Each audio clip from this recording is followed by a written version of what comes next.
It's so nice driving down this country road. Hmm. Makes me think about a lot of the interstates that were built in the 1950s. Oh, hey, I didn't notice you there in my car that I'm driving right now.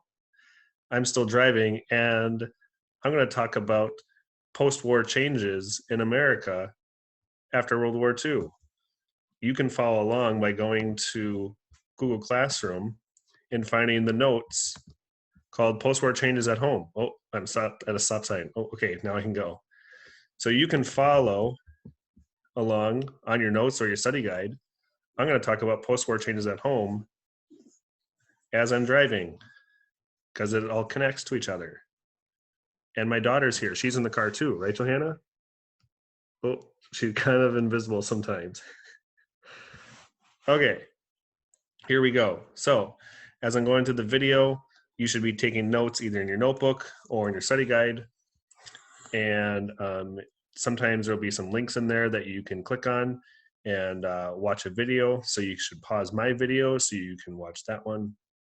Um, if you have any questions, you can always ask me over email or during my um, Zoom meeting time every day from 12:30 to 2:30. So here we go. This is post-war changes at home from 1945 to 1963 as I'm still driving in my car, totally driving right now along the country. Anyway, here we go. Let me move my video out of the way.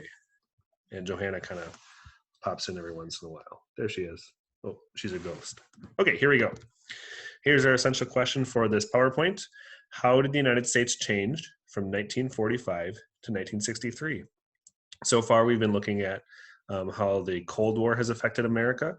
In this PowerPoint, we're looking at the social changes affecting people at home, kind of outside the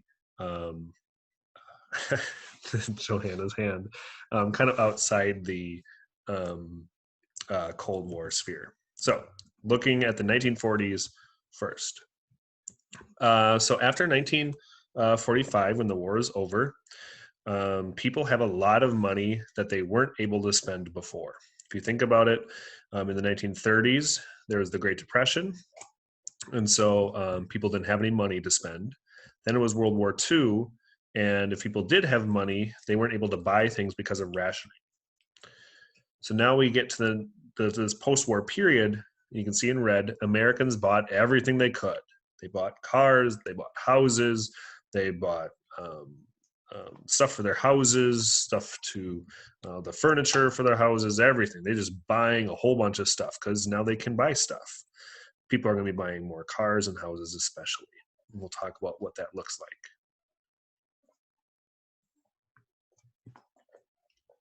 Okay. Gross national product is a line that tells us how much stuff we're making as a country.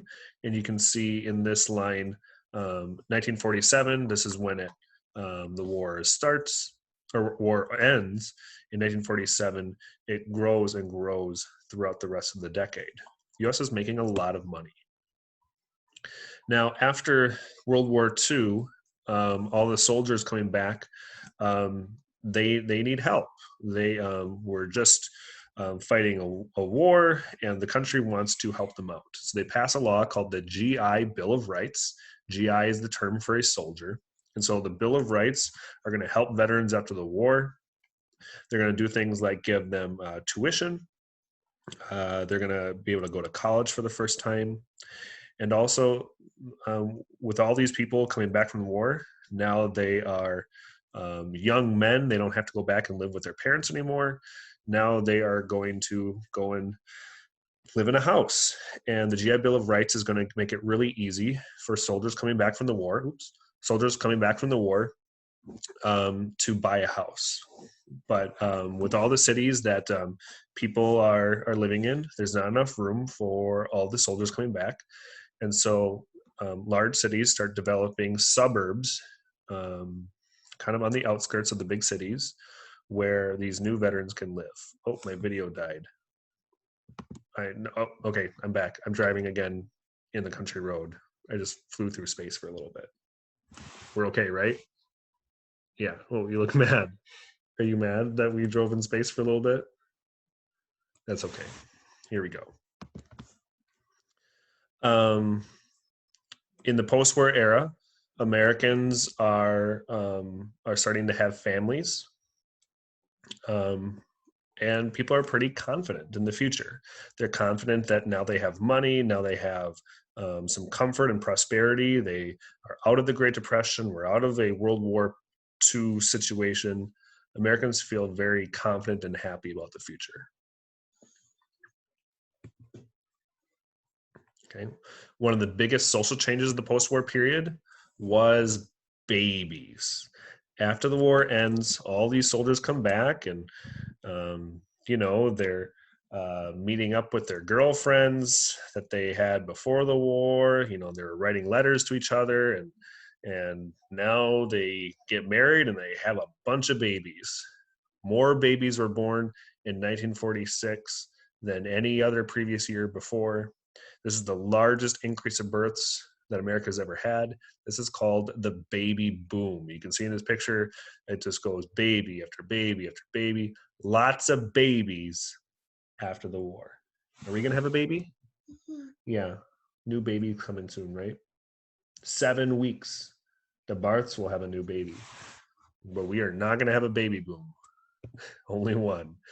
And with all those babies, all those veterans coming home, you're going to live somewhere like here. Here is a suburb.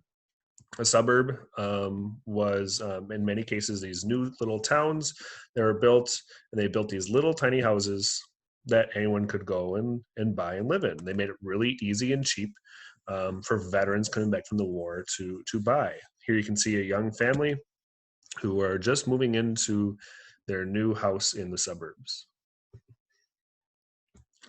Now, there is one major issue that occurs during this time period, and there's lots of ways to look at this. I'm going to look at it in a couple ways. One is it's called white flight. So during World War II, African Americans mostly lived in rural areas. They lived in the country, but during the wartime period and a little bit during the Great Depression, many African Americans began to migrate to big cities looking for jobs, especially working in jobs for the war industries. However, after the war, African Americans wanted to move out to suburbs and buy houses, just like other white families were. However, in many cases, there were issues with why African Americans were not allowed to move into suburbs. In some cases, it led to something called white flight. If there was an area of town where African Americans began moving into, white people began to move out of cities, out of those places, and leaving African Americans. That's called white flight. There's a quick video link that you can watch there. You can pause my video and watch that one. And there's lots of ways that suburbs try to keep African Americans out. You don't need to know all of these, but I would know at least one or two of these. One is called covenants. A covenant would be like a suburb, so that the whole town would make rules explicitly only allowing white residents. It was against the rules in the city, the housing authorities, where you wouldn't be allowed to sell your house to African American families. There's redlining. Redlining is used for a couple different ways. In this class, we're going to use redlining to define denying goods and services to people. So if you were an African-American family that were looking to move to a suburb, you go there and you find out that all the restaurants will not serve you. All the grocery stores will, what? David's napping right now. So he's in the back of the car. He's napping. If the grocery stores won't serve you, then it might be difficult for you to actually live in that area. There's mortgage discrimination. Banks would only give loans out to African Americans and other minorities when they live in certain areas, and that was directly done by the government. The government would not insure mortgages for African Americans. And there's also realtor discrimination. Realtors, people who sell homes, would not show homes to suburbs to African Americans. And one way they would show homes to African Americans is they would say, okay, we're going to sell this home to an African American family. And they sell it. And then they convince all the other white neighbors in that neighborhood to say, hey, because this African American family is moved in, uh, your property values are going to fall. So you should sell your house to us at dirt cheap price. And then they went back and sold those homes that they bought for cheap to other African American families for high prices. And all of this leads to more segregation, where people are separated because of their race. This is done by people's choices and by banks and by the government. And all of this is going to lead to major issues that are going to divide people in our country. This is a really interesting map. There's a link there called racial dot map. You should pause my video at some point here and click on that link. That link is an interactive map, and you can see based on the 2010 census, all the dots in that map are a person. And so that video or that website shows you, where people are living, and it shows you what race they are. And so I took a screenshot of the city of Milwaukee, and that's what on the screen there. On the screen, you can see how segregated Milwaukee is today. All the green dots are African Americans, orange are Hispanic, red, Asian, and blue are people who are white. So you can see that the issues that caused segregation in the 1950s and 1940s is going to have major issues, because when African Americans are denied basic housing rights and being able to buy houses that they want to get, and getting guaranteed loans like white veterans were able to, because of all those issues, it leads to more segregation today. And you can see that all that has still have issues here in 2020 in Wisconsin and throughout the whole country. So check out that link. That interactive website is really interesting. So after World War II, the economy is better now. World War II gave people jobs, so the Great Depression's over. And so we had all the New Deal programs before the war. Do we keep those around? Like, we gave people minimum wage, we gave people Social Security, so do we keep all that stuff? Well, President Truman, who's our president after the war, he's going to create what's called the Fair Deal, and that's his plan to keep the New Deal going. He's going to want a bunch of stuff, like raise minimum wage. He wants to increase federal aid to education. He wants to expand public housing. He wants to do a whole bunch of things. It's all going to cost $4 billion, which is a lot of money. Eventually, Truman got some things, like he was able to raise minimum wage a little bit, raise Social Security. He built some low-income houses. But African Americans who wanted civil rights did not get very much out of the deal. Republicans and Southern Democrats did not support the Fair Deal, and so it was not very successful. You can see that in the cartoon there. All of Truman's apples have worms in it. The apple of civil rights isn't going to be fruitful because the worm came in and ate it and ruined it. Same thing with rent controls. And so African Americans were segregated. That is still the law. Segregation is protected by Plessy versus Ferguson from the 1890s. But one person I want to mention to you as far as segregation is a person who broke down segregation, and that's Jackie Robinson. For almost 80 years, Major League Baseball was strictly for white men only, until a manager of the Brooklyn Dodgers wanted to hire an African-American player named Jackie Robinson.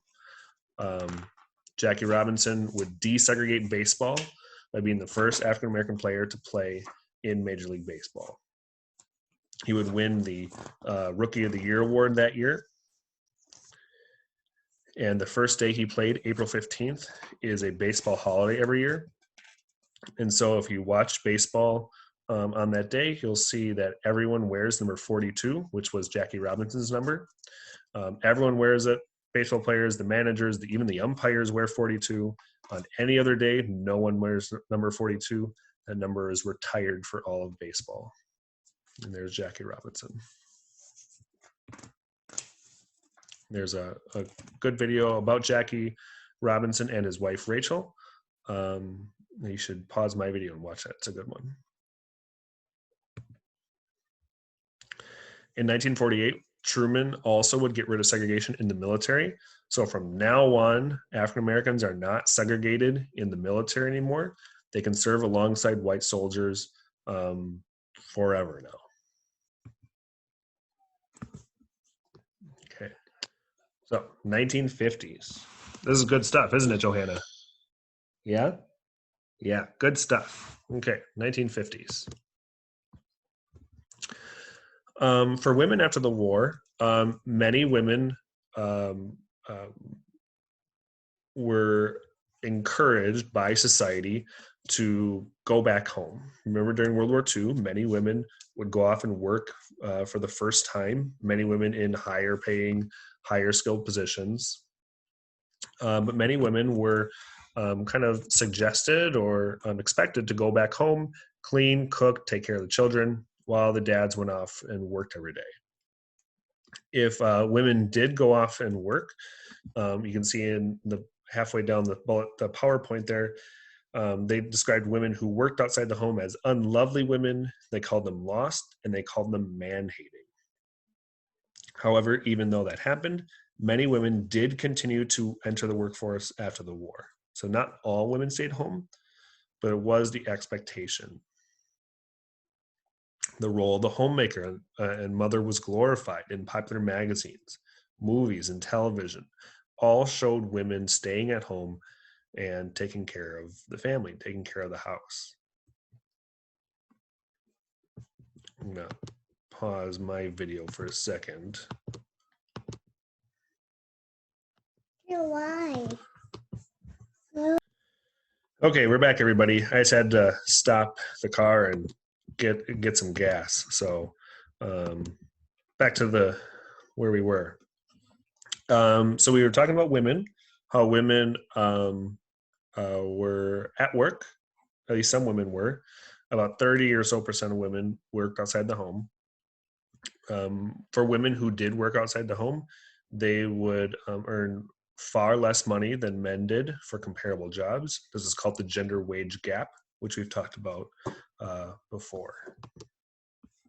Here you can see in the beginning of the 1950s, about 31% of women, or of the workforce, were women. And by the end of the decade, it was about 36%. So not much of a growth, but it is still a growth. Okay. I'll give you a second to read over this. This is a quote from a newspaper in 1953 about women and talking about housewives and what they thought about their lives. You should pause my video and answer those questions at the bottom. So pause me and answer those questions. So I think for the first bullet point, housewives are not all happy. There's this expectation that women should take care of the house, take care of the family, and just do that every single day. And I think this video is pointing out that oftentimes women want something different. They want change. They want to take care of themselves. And for other women, they might not have the same experiences when, because of housing discrimination, maybe they have to work at another job to pay for their rent. Maybe they have to work at odd times because of job discriminations. And so it might be a very different perspective from somebody who is not white in the 1950s.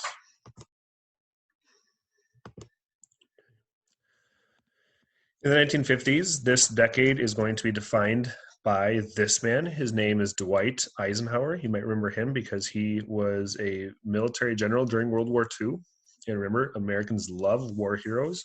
So in 1952, Eisenhower became president.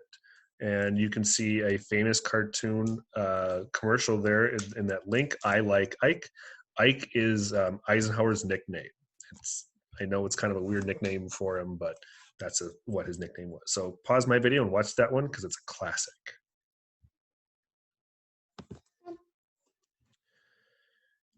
So in the 1950s, many people are buying cars. I mentioned that before, but fuel is really cheap. It's only 15 cents a gallon, which it's pretty cheap right now. I think the last time I checked, gas was like $1.50 or something like that a gallon, which is crazy. In 1960s, over 60 million Americans owned cars.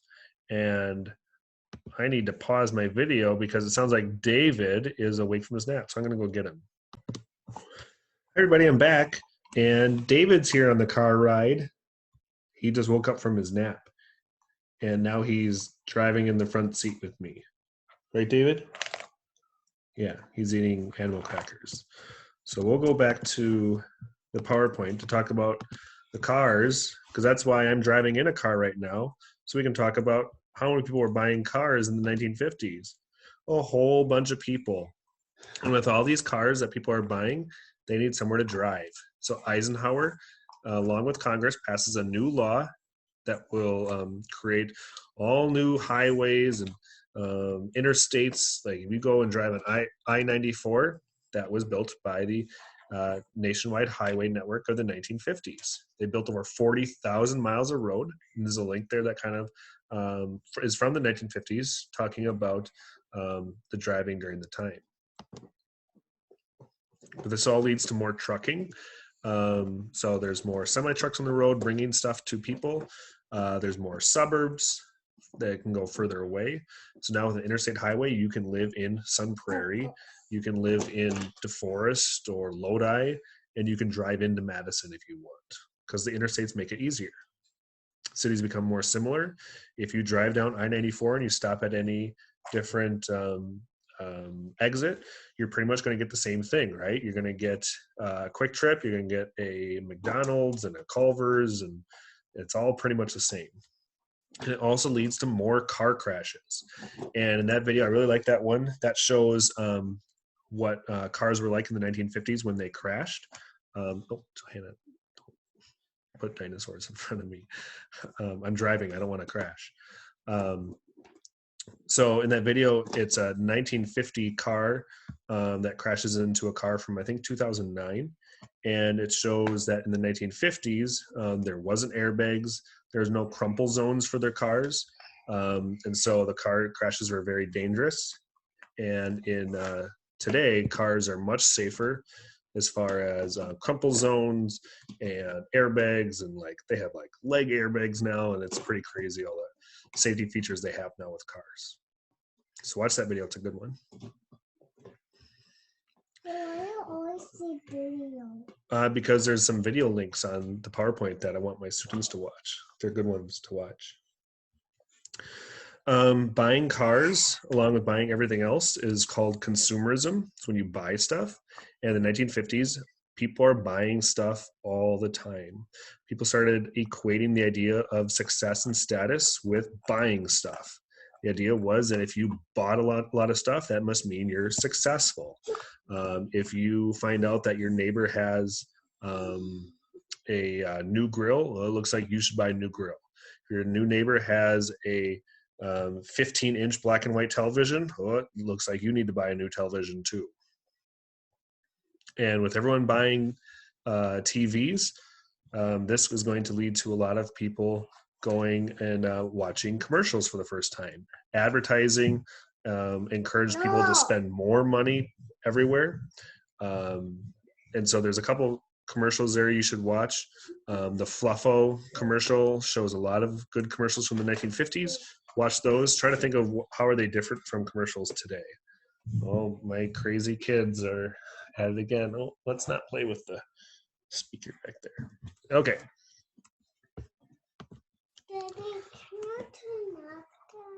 I'm almost done. The students are learning about the 1950s right now.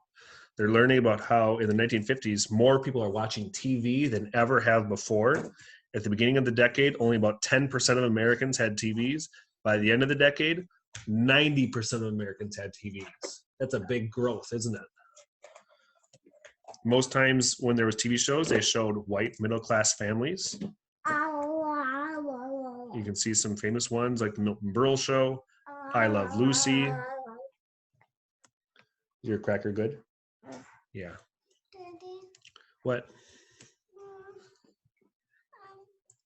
can I stop that? Nope, I need to finish my video. You can go play with your games or books or something though. We do play with them. Well, I need to finish my video, okay?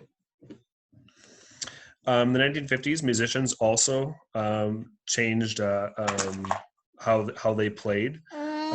They added more electronic instruments. It took traditional blues music, created a faster pace called rock and roll.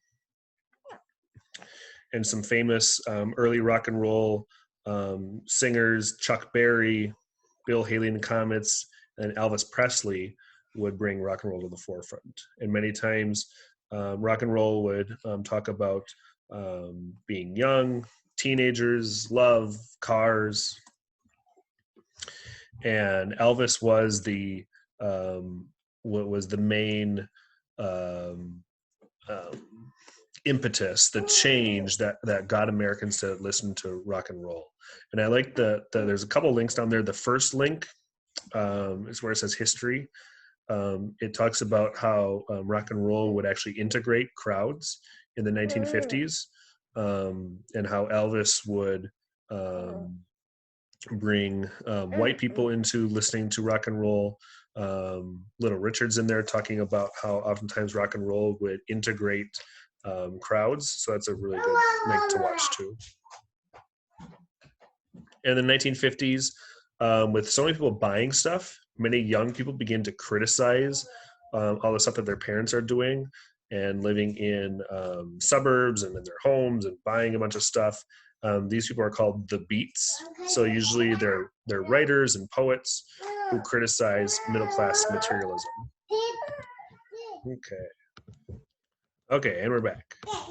So those are the beatniks.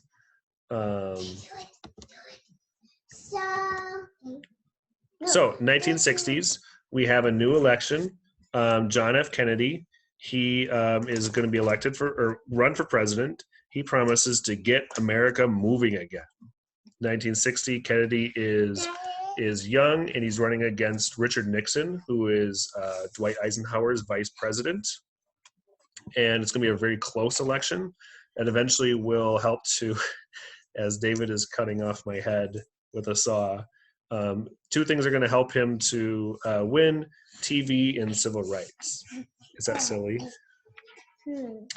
So for the first time ever, Nixon and Kennedy would have a on television debate. Over 70 million Americans watched the debate for the first time. Some interesting things about it is that people who listened to it on radio actually thought that Nixon won the election, but people who watched it on TV thought that Kennedy won. Kennedy wore makeup. He spoke right into the camera, whereas Nixon was actually sick a couple days before the taping of the debate, and so still kind of looked a little sick. He had some stubble, so he didn't really shave. He wouldn't wear makeup. And so his appearance and demeanor of Kennedy helped him win a lot of supporters, and is going to change the presidency into being more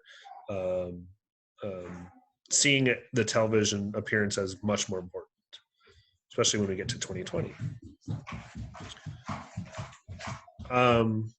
So police in I see that. I'm finishing, please. Thank you. In 1960, also, Martin Luther King Jr. was arrested for conducting a sit-in at a lunch counter in Georgia. And JFK talked with his brother called Martin Luther King's wife and tried to get King to be released.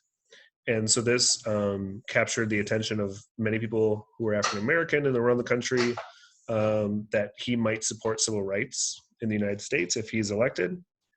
And African American voters would help JFK win in very important states. And you can see in this election, let me move my video. The electoral vote, blue is Kennedy, he wins right here. But the popular vote, just straight up numbers, it's very close, less than 100,000 people, or just over 100,000 people difference. So Kennedy wins in a close election.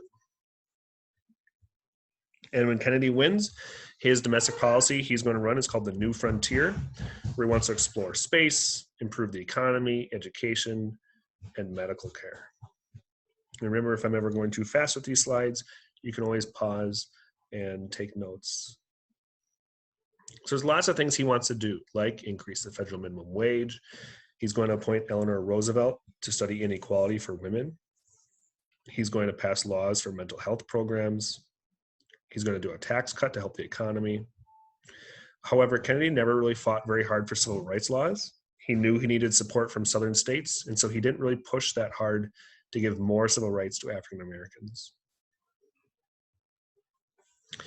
He also launched the Peace Corps, which is a volunteer program to assist developing nations in Asia, Africa, and Latin America. The Peace Corps is still around today. And if you talk to anyone who has been a part of it, I know some teachers have.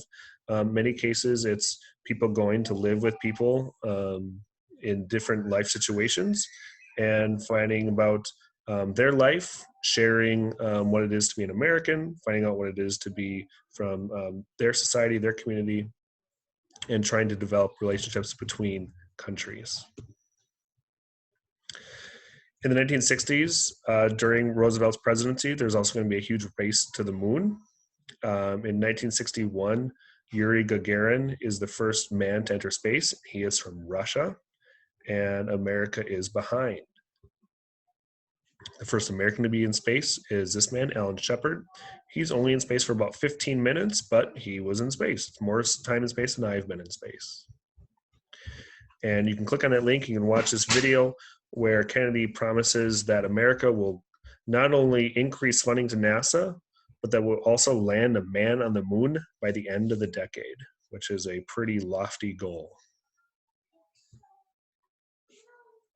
They were able to do it, though. The United States landed a man on the moon in July 1969. There's a couple links there that kind of show what the process was like, both when they land the ship on the moon and the first time Neil Armstrong steps off the spaceship onto the moon surface. However, he would not see, Kennedy would not see the landing on the moon. In 1963, John F. Kennedy was shot and killed while he was in Dallas, Texas. Here you can see one of the last pictures. He was killed by Lee Harvey Oswald, who was charged with murdering the president. And that video there will kind of show what happens to Lee Harvey Oswald. He is also killed.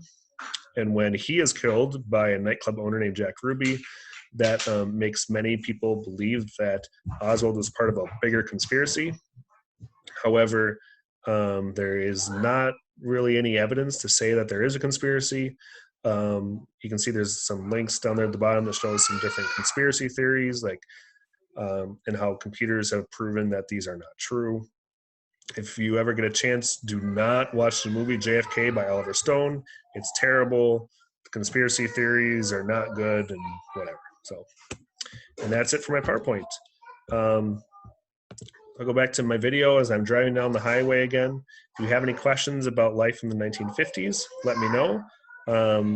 My kids are making noise and they're ready for me to be done with the video, so I'm gonna go. If you have any questions, just email me or join my Zoom every day from 12:30 to 2:30.